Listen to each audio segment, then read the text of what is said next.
Ooh, truth is, I just like to geek out on SDR best practices, and I'm willing to share what I've experienced, what I'm working on, what's worked, what's not worked. A CFO who's been in finance for 25 years at multiple companies, global companies, very complex day to day. But you, as a sales rep who's maybe worked in the finance space for 6 months, can still go toe to toe in a conversation with that CFO. Bobo Johnson and the Lovemakers, any one of their songs from their tiny desk NPR session. I really don't think I have one in a cast.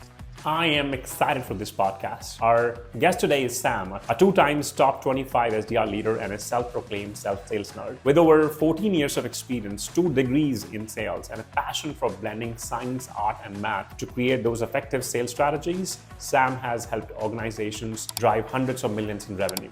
Today, we will dive into his unique approach to business acumen and crafting sales processes that both teams and prospects enjoy. Without further ado, let's welcome Sam. Welcome, Sam, to the show. Thank you so much for being here. Yeah, pleasure to join you, Rahul. Yeah, pleasure is all mine. I mean, not every day you get to speak to somebody who's a top 25 SDR leader in the world, right? Tell us about that story. I mean, I'm always intrigued how you became top 25 SDR leader in the world. Truth is, I just like to geek out on SDR best practices, and I'm willing to share what I've experienced, what I'm working on, what's worked, what's not worked, what I'm focused on. So I'm just helping out as much as I possibly can with my peers. Awesome. That's great to know. Please give us a quick intro about you, Sam. Okay, so Sam Griffard, I'm in Boise, Idaho, the potato state. I've got 2 degrees in sales. I knew fairly young that I was going to be in sales. If you look back at my life, no one probably could have predicted. I'm a very introverted, quiet person, but I've learned, the ins and outs of human psychology and when I can turn things on and when I can turn things off and shut down for the day and relax and crawl into my hole, if you will. That's unusual. I've never heard of salespeople. You typically do not even have 1 degree, right? Most of us are actually here because of serendipity. So tell us more about that. Like, you said you pursued it consciously, that you want to be in sales? Yeah, I don't have anybody in my family that's in sales. It wasn't anything like that drew me to it. Simply knew of the profession from people I'd run into. Went off to a school in Utah and found out that they had an associate degree in professional sales. Learning from former CROs, CEOs that started as sales reps, eventually took over companies. They were my professors, all things sales from them, and then transferred to Weber State in northern Utah, where I got a bachelor degree in technical sales. And again, professors were sales professionals that later in their career started teaching at university. We would have guest speakers come in and share what they'd learned from the program, how they were applying it in their jobs, getting glimpses into like different industries that people were working, how they were using the principles, and that was an absolute accelerator for my learning. And while I was going to school, I was working for a tech company as an AE and applying everything that I was learning in my classes in my day-to-day job, and that gave me a pretty big boost. Yeah, that could have definitely come in handy. I can now see that how you applied sales degree to your actual job, because typically when people get out of the business school, they have forgotten most of the stuff, and I don't know if they actually teach the way we do sales in the business school or not. So quite a journey, Sam. Thank you so much for being here. I think one of the questions I had is, you said you're an introvert, and then you went on to becoming that person who shares the knowledge. How did that happen? Naturally. It wasn't a conscious effort. If I look back at all of the different companies that I've worked for, being an individual contributor, I was just trying to be the most effective, most efficient. I was constantly dissecting my own process and going, okay, why did this work? Why didn't this work? Why did it work with this one but didn't work with this one? If I do this, how does that affect, my efficiency ratios? And next thing you know it, I'm talking to my friends who are sitting right next to me and going, hey, I've tried this, or hey, what you're doing right now, just want to give you a heads up. I was doing that a couple months ago. Here's what I learned. Here were the hard knocks that I went through. Here were my aha moments.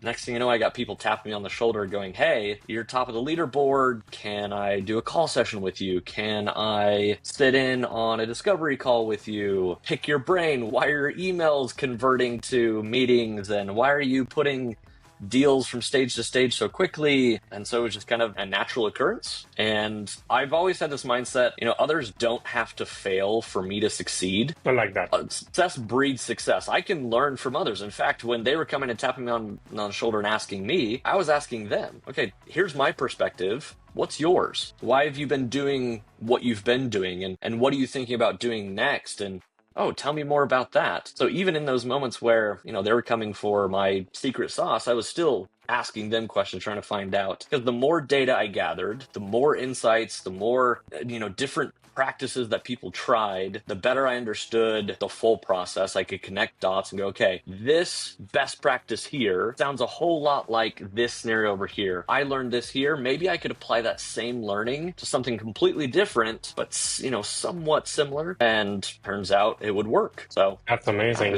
Just natural. Yeah, I'm going to remember that for a long time. That how other people don't have to fail. I know what you just said sounds so common, but I think we don't think about this. I like where you're coming from. Sam, I think today we agreed upon talking about business acumen, and I'll tell you where I'm coming from. One of the challenge I've always had is I've always kind of hired 25-year-olds. Most of the companies kind of go for those because those people are hungry. There's a different debate about whether they can perform or not.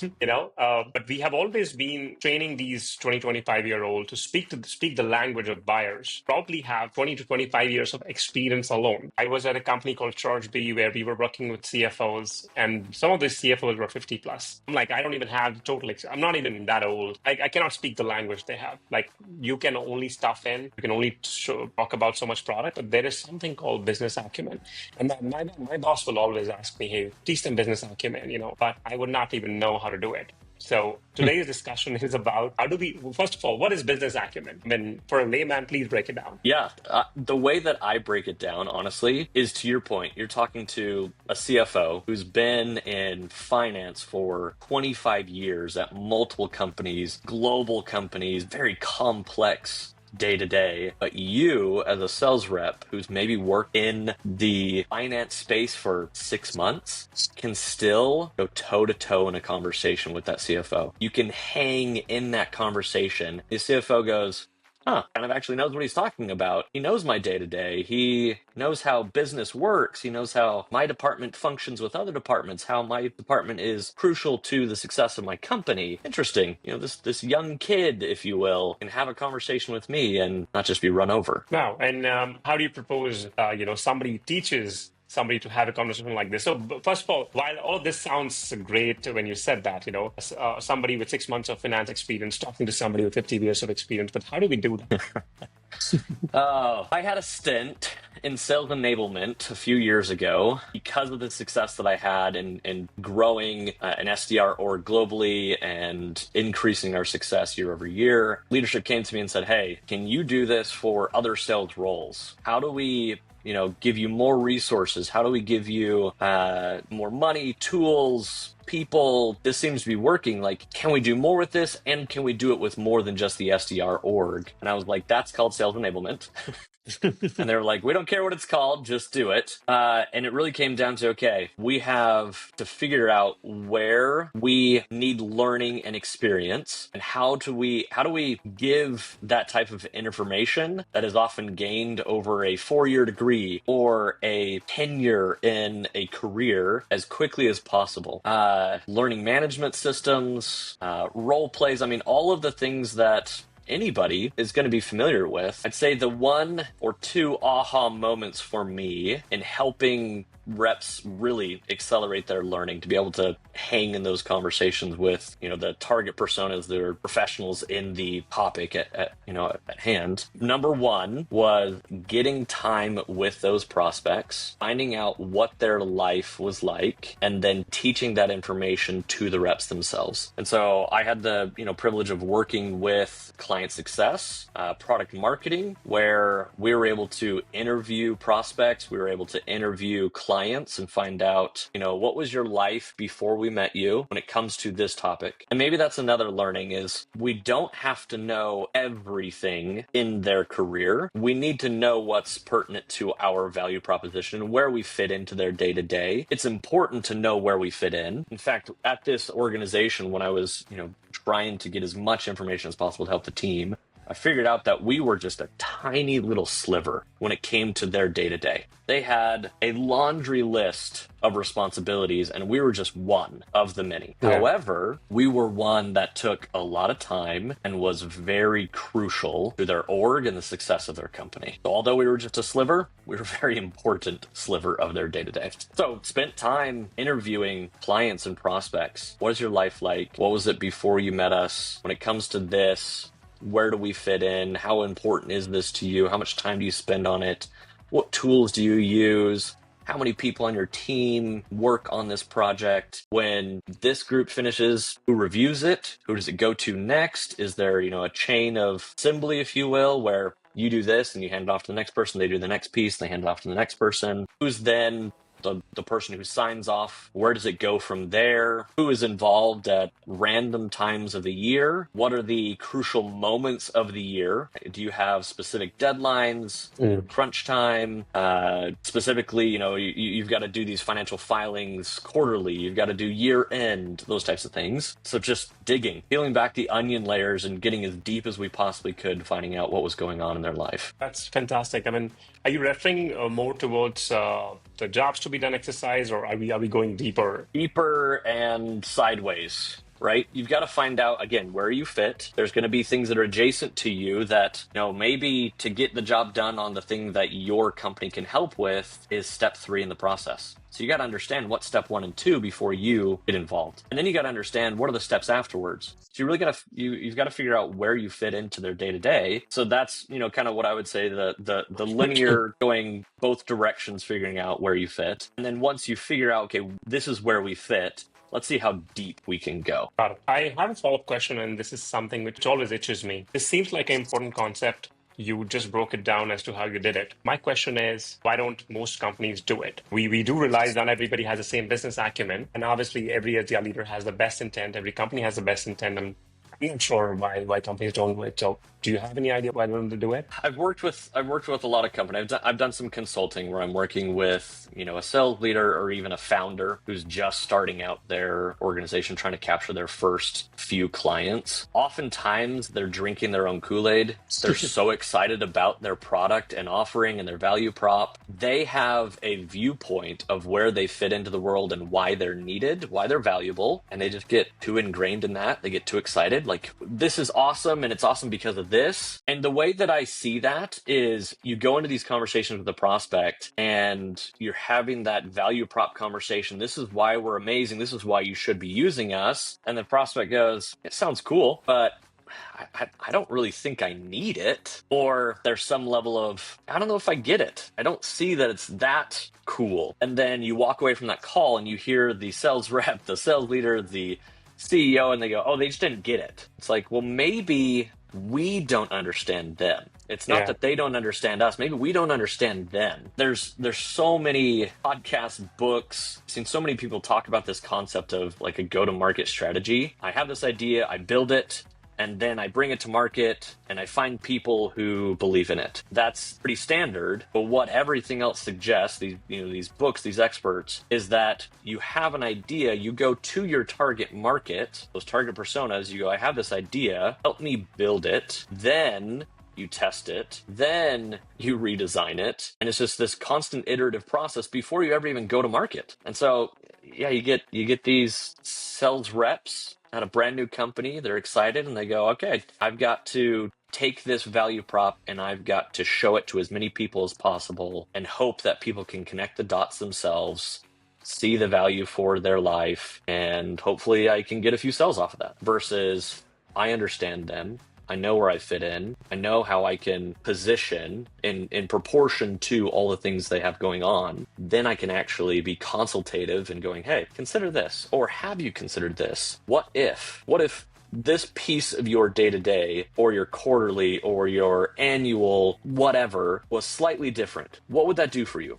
Why would that be good? What would be the best way to make this process better? A lot of people that we're selling to have this mindset of, as cliche as it sounds, like, it gets the job done. This is how we've always done it. A lot of the times they've not thought about or even considered that there's even a possibility for improvement. It is their job. In fact, when you go and you talk to them, is one of the things I strongly believe. If you're going in and you're asking them, what are your challenges? What are the problems that you have? Where are your issues? It is their job to make sure that this is successful. They're probably not going to admit to you that there's problems and challenges and issues, because then they're admitting that they're not perfect in their job. And they were not doing anything about it. Right.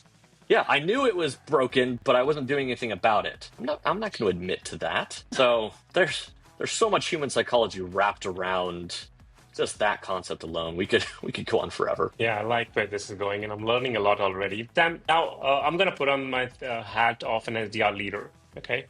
Who is, let's say, who has realized that this is the problem, and this is a big thing where I want to develop the business acumen. Do you have like a step-by-step process, maybe 3 or 4 things they can do today to take the first step in the direction of building the business acumen? I mean, like you said, this could go on forever. I mean, you can't teach somebody business acumen overnight. It'll probably take a few months, few days, I don't know, depending on where everybody is in the journey. But if you were to teach somebody, let's say you are an SDR manager, but don't assume Sam with 2 degrees and human psychology and all the background. Let's say if you were to teach somebody how to go about inculcating this business acumen for the team, how would you go about it? Okay. So best case, your organization has some level of product marketing, sales collaboration with marketing, sales collaboration with client success. They have stories. They have the best case before and after story of a prospect or a client's life with your product and service. That's best case. Let's pretend you don't, though. You are brand new to an industry. And let's just say it's finance. Brand new to a company who sells within finance. You don't have a finance degree. You don't have an accounting degree. You're brand new. Where do you start? Your company's not handing this over to you. The few things that I could say you could do right now, you can go to the person in your org who holds the title of your target persona. Go to them, ask them for a meeting, take them out to lunch, ask them to pick their brain, whatever it is, get time with them and ask them what's important to you. So then go through that process of, okay, what is your day-to-day? Where do we fit into it? Okay, then let's go deeper. That's step 1. That's something anybody and everybody can do because you're going to have that persona at your organization. The other one you can do, let's say you get time with prospects, whether that's just on the phone, cold calling, you get people to respond to your emails, respond to your LinkedIn messages. Be curious. Just be curious. Find out from them. Ask them before you jump down their throat with your value prop. Don't go in just pitching, here's what we got and here's what we're going to do. Ask them. Then you can start to connect some dots. Then you can say, well, it sounds like we might be able to fit in here. So that's a simple one. You're doing day-to-day. Be curious. Just talk to people, ask them. From there, let's say you get time with them face to face. You get to go to conferences, right? Let's say you're at a conference and you get to man the booth. Again, you got FaceTime with them. There's lunch, there's speaking sessions you can go and sit in and listen to. When you're talking to them at the booth, ask them, have conversations with them. Most of the companies that I've worked for, we've done happy hours and we've done dinners and we've done special events. Ask your leaders if you can be there and then just ask the people. Some of the most breakthrough moments I've had at my current company, at the very beginning, I got to go to a dinner where I sat down with CHROs and chief people officers, and I just asked them, what's important to you? What's going on in your life today? For the next year, like, what are your priorities? When you sit down with your C-suite, there's got to be a list of, like, here's how we're, going to hit these strategies for this year. We're already looking at 1 year down the road, 2 years down the road, 3 years. Yeah, absolutely. What keeps you up at night? What's going on? So get some FaceTime with them. From there, I didn't have this when I was a rep. It's AI. We've got it at our fingertips now. You can go on simple things like ChatGPT and you can say, here's my target personas. Title, seniority, these types of organizations. Here's a little bit about my company. You can just fill ChatGPT with as much information about your company, and then you can ask ChatGPT, okay, if I'm talking to a CFO, what is their life like? And ChatGPT can say, here, the common things for a CFO. Here's their life. Here's their responsibilities. Here's their KPIs. Here's their OKRs. This is what they are measured on for their performance reviews. That right there is gold. If you can find out what they're measured on for their performance reviews and possibly have any kind of influence to help them be more successful in their KPIs and their OKRs, you've got yourself a golden nugget there. But using ChatGPT to just ask questions. Okay, if I'm talking to them, and I was talking about this, what do you think they would find interesting? Here's my value prop. Here's everything about my company. And you can just keep going down that rabbit hole, just asking more and more questions. So I guess to sum it all up, it really comes down to just asking questions, whether that's asking internal resources, whether that's the actual target persona at your company, or just asking other sales reps, hey, you've been here a few years. Can you tell me the story of their before and after? What were your aha moments? From there, it's okay, I'm talking to prospects. I'm going to be curious. I'm going to ask questions more than I pitch. I've got FaceTime at a conference or a dinner or a happy hour. I'm going to ask questions. I am not going to push my agenda. I am simply going to be curious and find out more about them. And then I'm going to go to ChatGPT and I'm going to ask as many questions as I possibly can about my target persona, their day-to-day, their life, where we fit in, everything that goes on around their company, and where they fit into that. You know what? When you said all that, I could totally see that is exactly what I did unconsciously. I think I've been probably lucky where I work with multiple companies and I've attended like 17 events in the last 5 years. I don't say this out loud, but I think that's one of the reasons I feel that, I acquire a lot of knowledge about, what's happening with different industries. I was in a company where we were selling to e-commerce and I had absolutely no idea what to do. I went to trade shows where we were completely a misfit, and I got to learn just by doing this, what you said, sitting with random people over lunch, like, hey, what do you do? And, you're in commerce. Okay, how do you sell things digitally? And I remember in one of the parties, I actually spoke to one of the C-level at Typeform. This was a party hosted by us in a happy hour. And typically, I would never have got the guts at that time because I was an SDR. At the same time, I would have never got a chance to speak to a C-level anyways, right? And now you have a C-level who's holding a drink and you have 2 hours with him where you can ask him any question, and I did. And I think some of the things which you mentioned are actually quite easy now to do because now you don't need to even go to the event. I mean, sure, if you can, great, but not everybody would get to. So you have ChatGPT, right? Where you can actually do this reasoning, where in fact the way I use ChatGPT to what you said, actually make ChatGPT their life living hell, in the sense where I ask them a tough question. I'd be like, hey, give me 5 questions I can ask Sam on a call, and it gives me the 5 questions. I said, can you rate these questions on a scale of 1 to 10? And when and typically it comes back with a response of 7 or 8. I said, why don't you make it 10 and tell me what did you miss? So now I know that this was the initial reasoning of ChatGPT. This is how, because ChatGPT does not operate at a 10 on 10 level all the time. Now I'm able to, one, see what was missed, and that gives me more ideas. And I think one of the things which I did unconsciously is I started this podcast, right, years ago, and I spoke to about 40 people, and some of those people would have never talked to me if they were my prospect. For example, including you, right? If I were selling you, you'll be like, hey, I'm busy, I'm not going to talk to you. But now I'm able to get into a, psyche of an SDR leader as to how they're thinking about it, how they will coach, which would have not been possible. I think there's so many things. And while I'm thinking about loud, can you think of anything else, let's say, which we have not covered so far? And just like the way I would ask ChatGPT, consider this as a 9 response so far, 9 on 10 for this chat. What is one thing which will make it 10? You touched on something that let's unpack a little bit more. Your idea of targeting your target persona and asking them to come onto a podcast. It's not any different from us going up to that, C-suite executive at a happy hour holding a drink and asking them questions, because people love to talk about their passions. They love to talk about how much they know. We all have egos. Some we have bigger than others, and some we can kind of put aside for a moment. But people love to talk about, what they've accomplished, things that they're proud of. Tap into that. So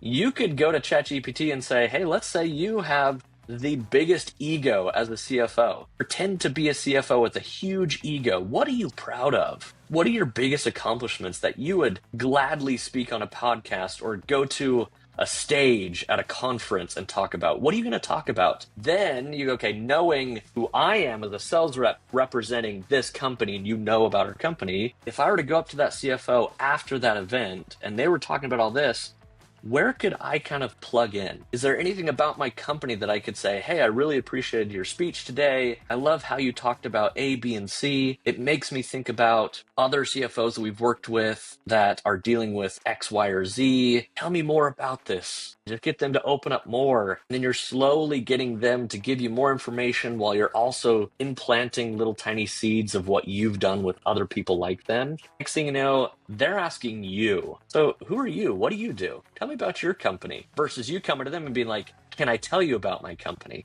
In fact, many years ago when I was an SDR, I came across this concept. And I was like, I've got to test it. I went to the C-suite executive at a target organization on LinkedIn and just started following them. Didn't even send a connection request. Started following them, liking their posts, commenting on their posts, like, oh, this was super valuable. Oh, I love this part about it. I put a little bit more into it than just a like and this is cool. I was like, I love this idea. It really makes me think about, or wow, I've never thought about it that way. And then there was even times where I was sharing it. They would post something and I was sharing it. Or I was tagging people on their post and going, hey, this reminded me of our conversation the other day. Next thing you know, I'm getting a connection request from that C-suite executive. They sent me a connection request and they said, hey, thanks for all the support on LinkedIn. I'm somewhat familiar with your company.